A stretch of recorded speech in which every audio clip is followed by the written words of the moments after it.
Hi everybody, welcome to Dandelion Cottage and Watercolor Wednesday. I'm Leslie Watkins.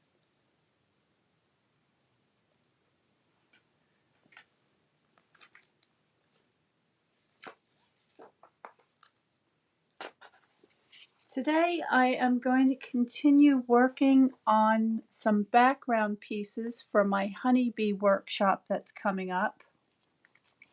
And if you don't know about that, please go to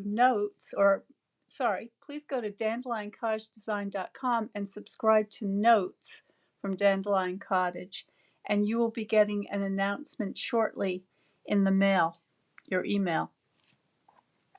And because what I want to do today involves using some water washes in the background, instead of using watercolor, I thought I would use the water-based inks. And I've got a couple of other things here. So let me just clear off the desk. This is just a piece of white cardstock that I'm going to put over in the corner here. And then I'm going to put my plexiglass on top of it. All right, so I have a little mixing area over here. And this is a piece of the shimmery white paper. Zoom you in a little bit so you can see better. Okay, and I've got my spritzer. Where's my spritzer? Handy somewhere. Here it is. So I'm just going to go ahead and give the paper a light spritzing.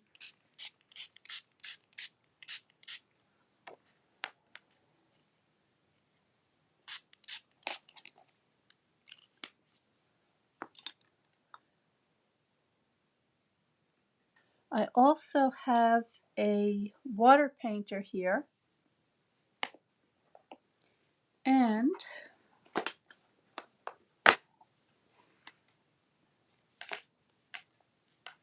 I have a mini palette here. Let's see if we can get this into the camera. So I've got some yellow, some red, some blue, and actually what I think I'll do is I'll squeeze out a few more colors. So this is the Daffodil Delight. So I'm just going to put a drop of that there. And then I have, this is Crushed Curry.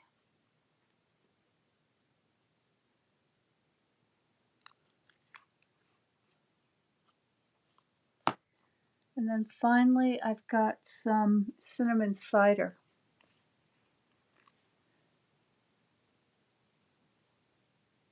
So there's 3 little drops of ink, and that's probably all I'm going to be needing to do this painting.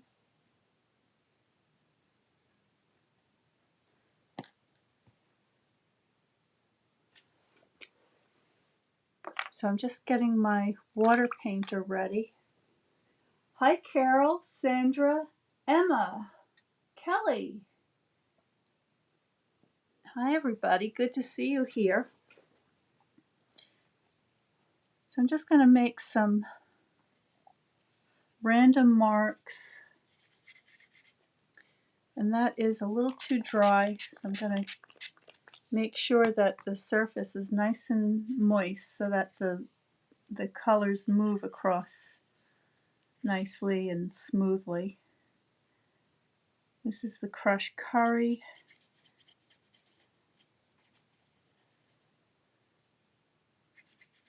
Just a little bit darker.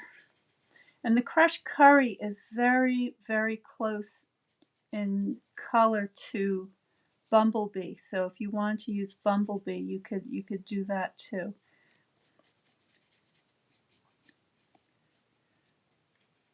All right, now I'm going to go into my cinnamon cider, mix that in, and just put some drops here or there. And this is what we would call a wet into wet painting, because I'm using plenty of water and the paper is saturated. Okay, and I just want to make sure I get all my edges. There we go. Okay, so that's all I want to do, is just to get some tones on there. So I'm going to put these inks away for now.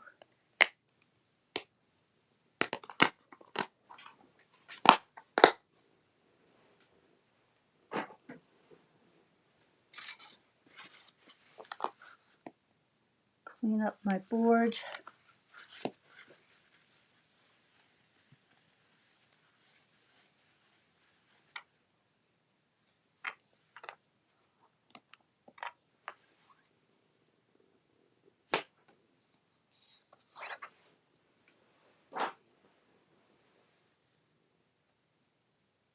Alright, so there is my background. Now, to save time, before I went live, I did go ahead and do another one, so I'm going to use this one today.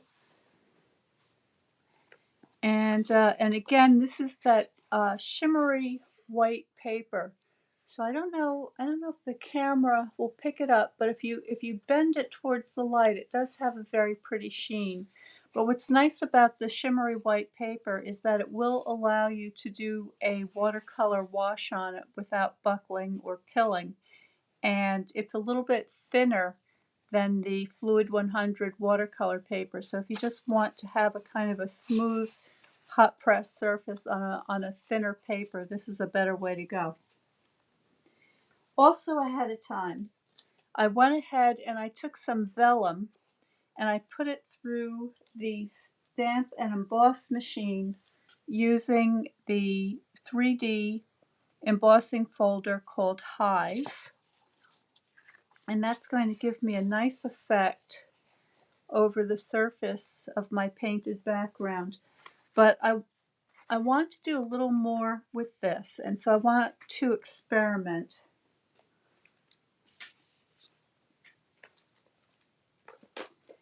So what I have is my Versamark ink, and I've got my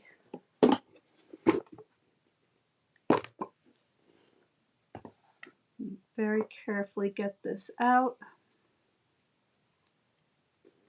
This is the gilded leafing that is very fine, very light, and so it blows around. So I want to make sure I keep the lid on so we don't get this everywhere. So I'm just going to put this aside for a second because I want to show you something.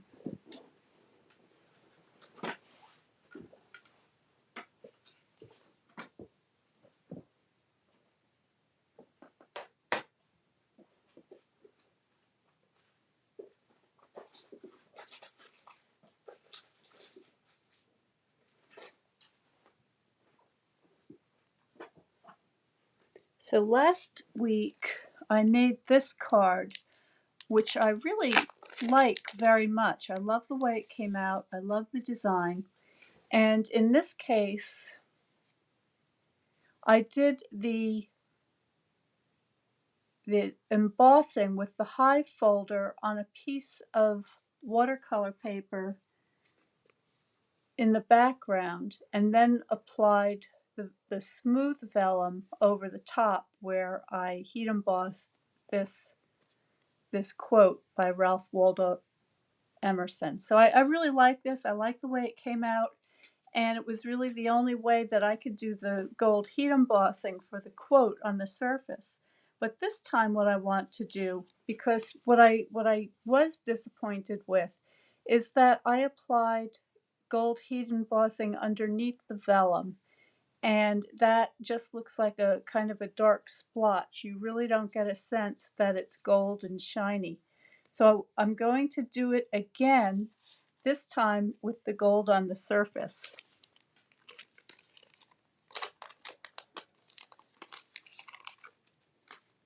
And the way I'm going to do that is, let me get a piece of scrap paper.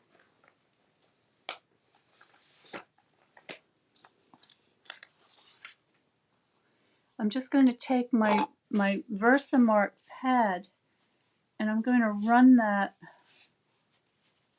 across the surface, and hopefully it's just going to pick up on those little raised areas around the edges of each one of those honeycombs.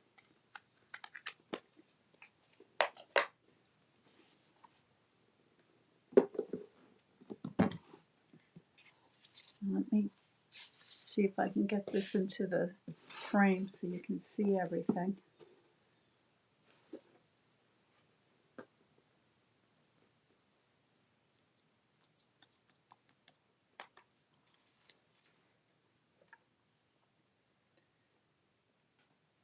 So I'm just going to lay some of this leafing on the surface. I don't want it to be uniform, I just want it to be here and there.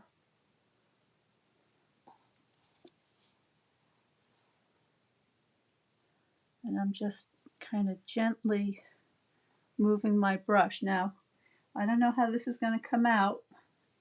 We're experimenting with this technique together, but hopefully it'll stick enough wherever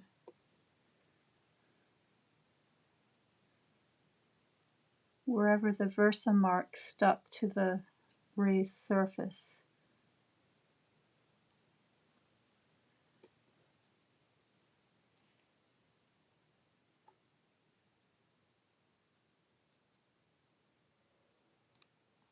If any of you have ever worked with real gold leafing, you'll know that it's just this thin. And when you're applying gold leafing, you use what's called a tip, which is a kind of a very soft brush that allows you to brush the gold leaf into the areas that you want it to adhere.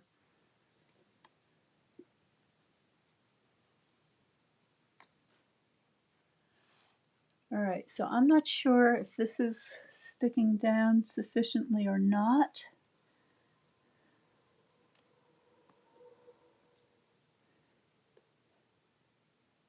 Try a little bit more.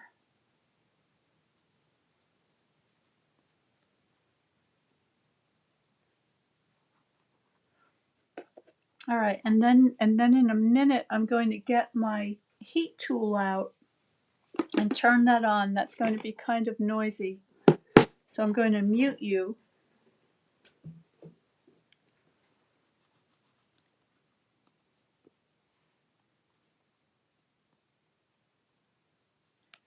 I don't know if this is going to work. I may have to get out that other powder. But you know what? I've got an idea. What may work, if this gold leafing all blows away, maybe if I put some of the embossing powder.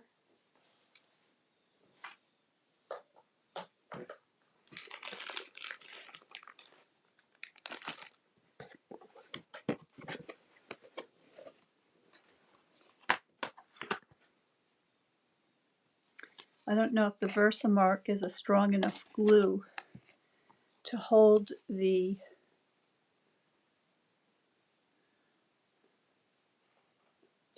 gold gilding onto the page, but it'll hold the powder.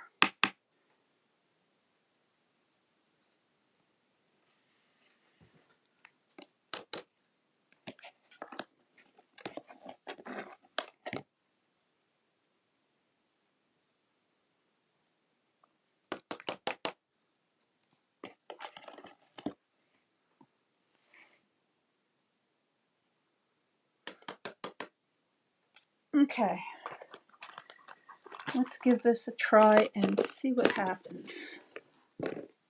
I'm going to mute and turn on the heat tool now.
Okay.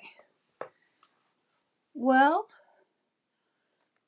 the bad news is that the gilding is not sticking very well, but the good news is that the gold heat embossing powder looks awesome, and I kind of like the way the gilding flakes are sort of peeling up a little bit. It gives you that kind of very organic, nice look. So that's what I've got, and I'm actually kind of loving it.